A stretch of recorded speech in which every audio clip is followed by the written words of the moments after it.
Hey everyone, this is Kim with Abundant Life Tarot, and we're doing part 2 to this topic. I decided after last night, after recording that video, after doing some journaling, that I have some additional thoughts, some additional tips, and insight on this topic.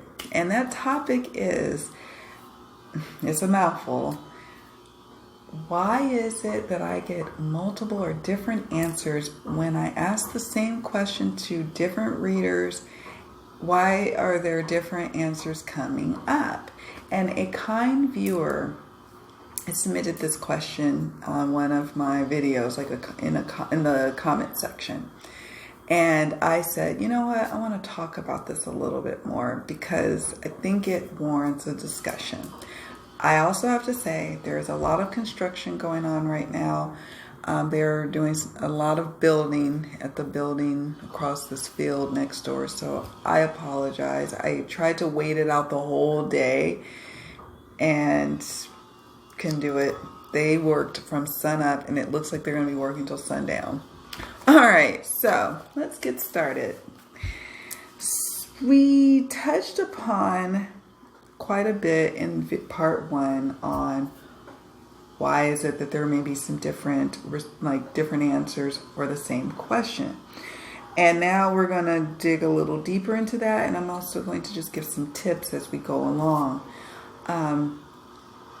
And what is amazing is that we have so many different tarot readers out there who specialize in many different readings. And for example, some specialize in love readings and how to attract love, and others specialize in life purpose readings, and there are others who can do all the readings. It doesn't even matter. There's some who will not do third-party readings. That's more about their ethics. There are some readers who they have all sorts of different ethical standards. They also have different belief systems. And we talked about that in part 1 at length about the different belief systems. Well, not so much at length about all the different belief systems that a tarot reader could possess, but that they could possess one that might be different than your belief system. Perhaps this tarot reader that you have chosen to work with, even though you believe in twin flames or you believe in soulmates, the reader really doesn't. And you may not really know that until you're in the midst of a reading, right? Some ways to work around that, though, some tips, is to vet your reader. And what I mean by that is that in this day and age, with the advent of the internet, tarot readers usually have a social media presence. So check out their social media. Check out, if you can. You may not always. And they may not always have social media. They may not always have YouTube where you can see some of their their readings and their reading style. You may not be able to see that. But Instagram they may have a Facebook page. So just kind of get a feel for what they offer. Look at what they say on their websites on what they offer and what they specialize in. And believe them when they say that. They will probably, like if you go to a career tarot reading specialist about your detailed, complex love situation, they'll go ahead and take your money and do the reading for you, but they may also not necessarily want to do that. And that's okay. They're not going to turn away a client. Of course, I wouldn't turn away a client. But it's imperative that if you want a really great reading experience, to really just pay attention to those little details. Check out their reviews. See the type of readings. Of course, reviews will talk about who's satisfied, who was dissatisfied. But readings also tell a lot about what type of readings that the clients are typically coming to this reader for. If you are noticing in the review section that the clients are primarily going to this particular reader for life purpose readings, and here you are with your complex love issue, just be forewarned that it may not go as smooth as you would hope. Whether it's a video reading, an in-person reading, a live reading, doesn't matter. If they have a specialty, pay attention to that. Pay attention to their terms of agreement, their section of what they will and won't read for. Look at those details, because a good reader, a good reader will ask you, what kind of reading are you thinking about getting? What are you thinking? And you share it. And if they're like, that's not within my ethics, I can't do that reading, they'll tell you right up front and not take your money. Or if they took, if you already booked, they'll refund your money back. Okay? But it's important just to save yourself any hassles of waiting for refunds and things of that nature. It just save yourself some hassle. Save yourself some grief. So you can have a really enjoyable reading experience. All right, so talked at length about all the different ways that a reader can be different from the next, right? We're all individuals. That's why it's such a cool time, because we have the advent of the internet, and we have readers who can do all sorts of readings, and then we have people who need those readers. And there's not really, if I think about it, with all the potential people out there who would want or need a reading in the future, right? It's not enough of us. So I'm always like, bring on more people who are feeling intuitively called and find this as a passion for themselves. Bring them on, bring them into the fold to do these readings, because I think we can really help people on this planet. I think we can be part of that great healing that I am confident is happening, right? I'm claiming it for us as humanity. All right. Now I want to talk about, we have varying life experiences too. So that's important to mention in this video, is that my life experience as a person, not even just as a tarot reader, but as a human being, as a woman, as a person, a woman of color, I have a very different experience than the next reader. Even if that reader is also a person of color, even if that reader is from the same part of the country as myself, or, just understand that we are individuals. We are human beings with varying different experiences and walks of life. I am a mother. I've given birth to 4 children. I have 3 of the 4 living. 1 passed away. That experience of motherhood and then of the loss of a child, that has a different kind of walk of life, right? That's a different experience. I'm also a seasoned worker. I worked my whole life. Even in my teen years, I've always been paying some sort of taxes, or my parents did when I started working at doing a W2 since I was 14, but I was working even before that, 12. All I know is work, right? Work. It's a different kind of vibe than somebody who didn't really work. Maybe they've gone to college and then they've gone to, one job or another. We all have different walks of life, different experiences, different levels of expertise. And we all know what that means in terms of levels of expertise when we're talking about tarot card readings. There are some who chuck the book meanings. They don't care about the book meanings. They're only concerned with looking at the card and seeing what's in the picture and attuning to that with the client or querent's question. Where others they've studied the meanings up and down, read hundreds of guidebooks, have pored over the meanings, have really sat with the courts and really tried to understand how numerology and astrology are tied into it, and really treating it like the study that it is, the practice that it is. And so, and that's not knocking intuitive readers, because I like to say that I'm both. I read intuitively, as well as I also love studying tarot and the meanings. I love it, love it, love it, love it. I eat it up. I love to hear different people's takes on meanings and card meanings and reversals. How do they treat their reversals with this card or with that card? All of that. I eat it up. But not every reader is like that. And that doesn't make their readings less potent. In fact, their readings could be very strong without necessarily going off the book meanings. I personally believe that there's the magic of incorporating both intuition and the book meanings and your experience.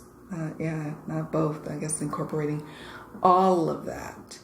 And that is what makes it individualized between you, the reader, or you, the client, querent, vice versa, right? So just recognize that we come from different walks of life. Some people have never been in relationships with readers, or maybe they've only been in one relationship. Some of us have dated and been around the block. Hey, don't judge. Some of us, have had experienced heartbreak. I have. That's why I fashion myself as a love tarot reader, because I've been there. I've had heartbreak. I have had highs, the highest of the highs in love, and the lowest of the lows in love. So,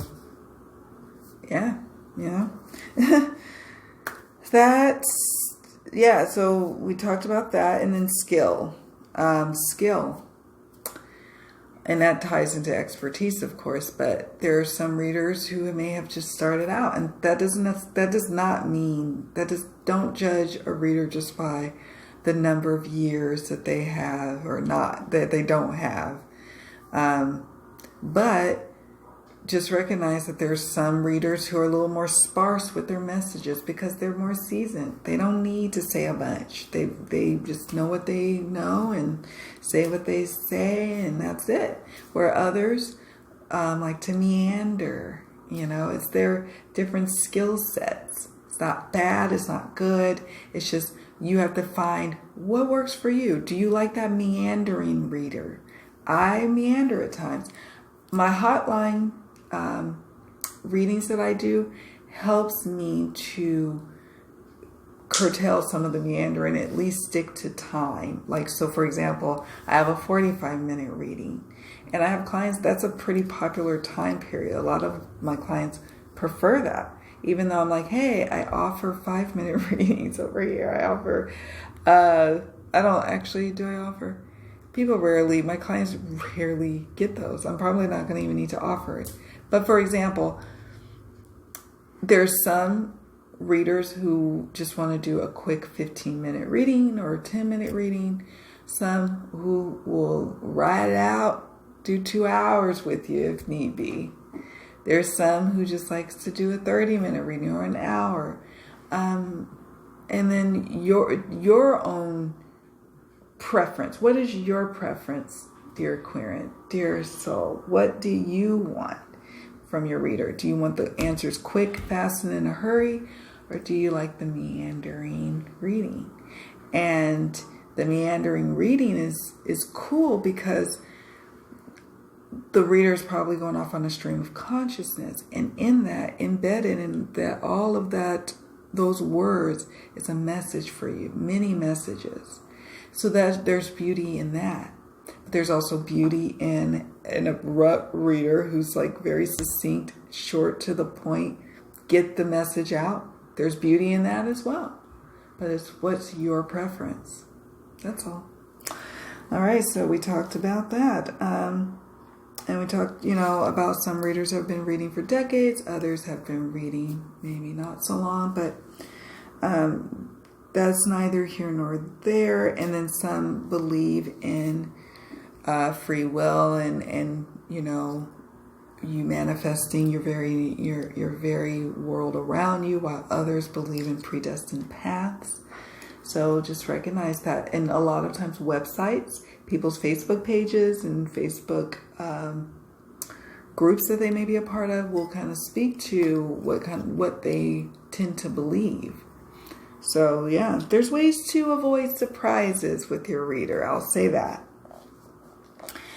And everyone is going to look at the cards with their own lenses of experience. So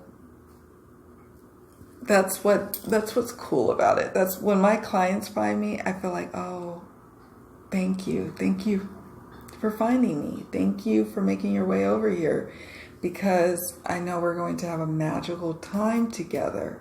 I know that you were called to me. I don't go off doing a whole bunch of extra advertising or blasting, different people with different things. I just say, hey, this is what I do. I put it out there. I mentioned a few different services or things I think people might be interested in. I put it out there and they come to me and we work together, and it's fabulous. So, if you feel intuitively called to someone, give them a try. But just think about the question you're going to give them, and think about them as an individual too, what they, are bringing to the table, or maybe what they choose not to bring to the table.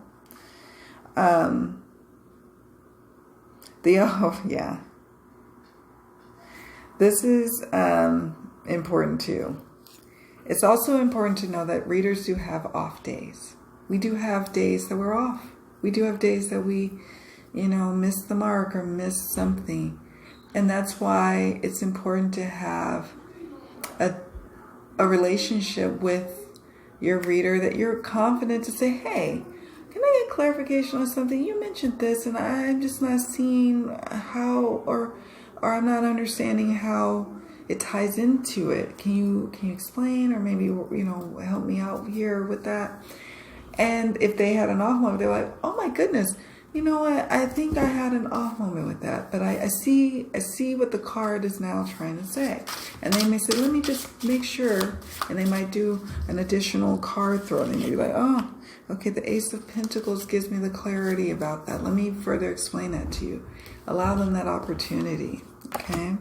So readers can have off days. If you find that the message is just completely like what is this? I don't even know. Could be that the reader is having an off day. We're human. Okay.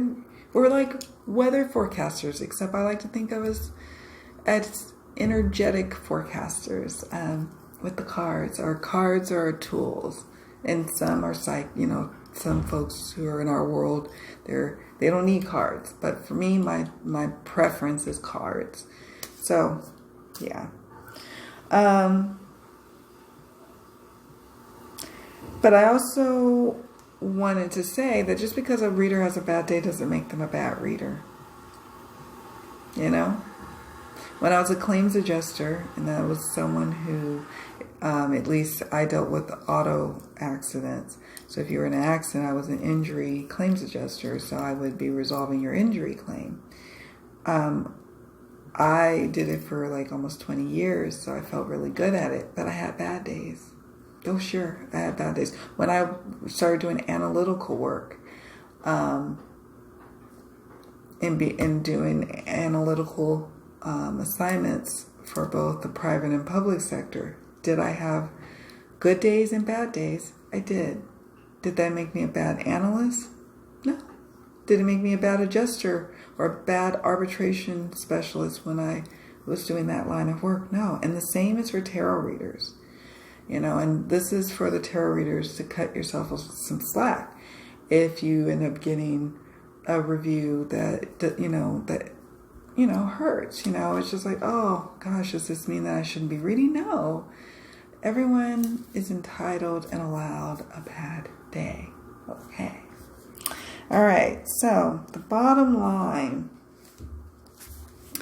is that as the seeker, I'm just reading my notes here, it's important to seek and receive the messages and watch.